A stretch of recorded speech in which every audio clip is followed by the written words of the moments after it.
अब यहाँ मेरे पास मैंने कहा कि अगर मैं निकोटीन की बात करूँ, ठीक है, this is only the non depolarizing competitive antagonist, ठीक है। अब देखो इधर लाइंस आपके पास लिखी हैं, एक्सेप्ट फॉर द निकोटीन, ठीक है।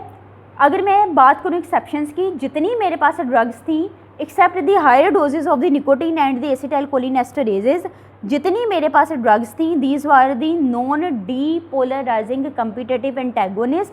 वाहिद मेरे पास मोर प्रिसाइजली अगर मैं खाली निकोटीन की बात करूं, मेरे पास ऐसी ड्रग है दैट इज़ दी परसिस्टेंट डीपोलराइजर, ठीक है।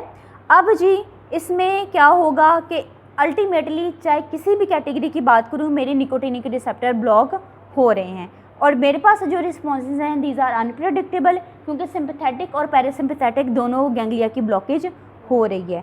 अगर जी मैं बात करूं गैंग्लियोनिक ब्लॉकर्स की, now they are rarely used, क्यों? क्योंकि किसी किस्म की कोई सिलेक्टिविटी तो है नहीं इनमें, सिंपैथेटिक पैरासिम्पैथेटिक सिस्टम्स दोनों ब्लॉक हो रहे हैं, तो भी इनको मैं एक्सपेरिमेंटल स्टडीज़ में तो इस्तेमाल करती हूँ, लेकिन मार्केट में अगर मुझे अपने पर्टिकुलर एक सिस्टम को ब्लॉक करना है तो मेरे पास बेहतर ड्रग्स मार्केट में अवेलेबल हैं, ठीक है।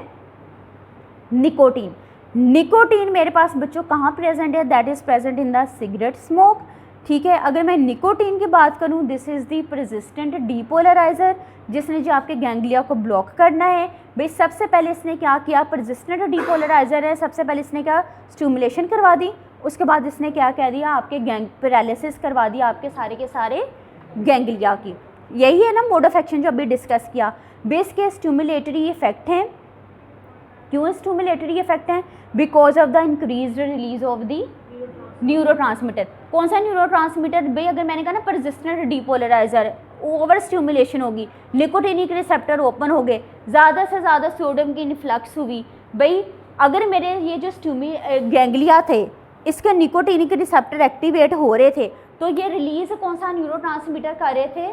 These were releasing the acetylcholine. So भाई इस एसिटाइलकोलिन की इंक्रीज रिलीज होगी।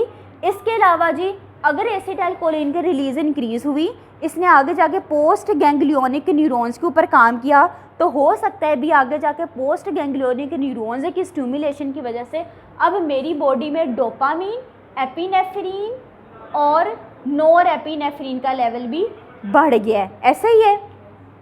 सो बच्चों there will be the increase release of, there can be increase release of the dopamine, norepinephrine, ठीक है। और this nicotine is associated with the pleasure, क्यों? Because इसने क्या किया कि डोपामीन के लेवल को इंक्रीज करवा दिया। सो मैं कह दूँगी दिस इज एसोसिएटेड, जो इसकी वजह से न्यूरोट्रांसमीटर रिलीज हुए उसकी वजह से अब क्या होगा, this is associated with the pleasure as well as the appetite suppression, ठीक है।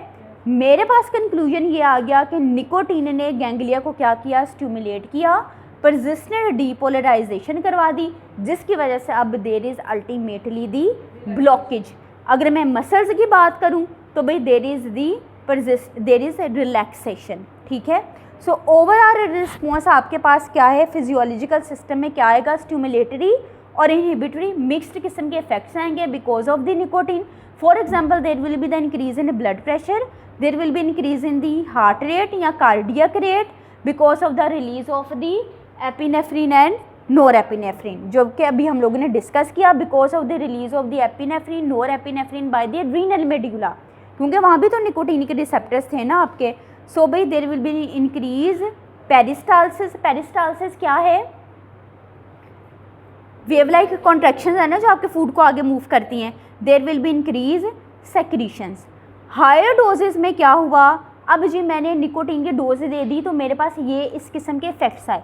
अब जब मैंने हायर डोज दे दी तो अब क्या होगा, मेरे पास इनहिबिटरी इफेक्ट्स आना शुरू हो जाएंगे, ब्लड प्रेशर फॉल कर जाएगा, जीआईटी ट्रैक और जो ब्लैडर मस्कुलेचर है उनकी कॉन्ट्रैक्शन क्या हो जाएंगी, वो लो डाउन हो जाएंगी, सीज कर जाएंगी, ठीक है।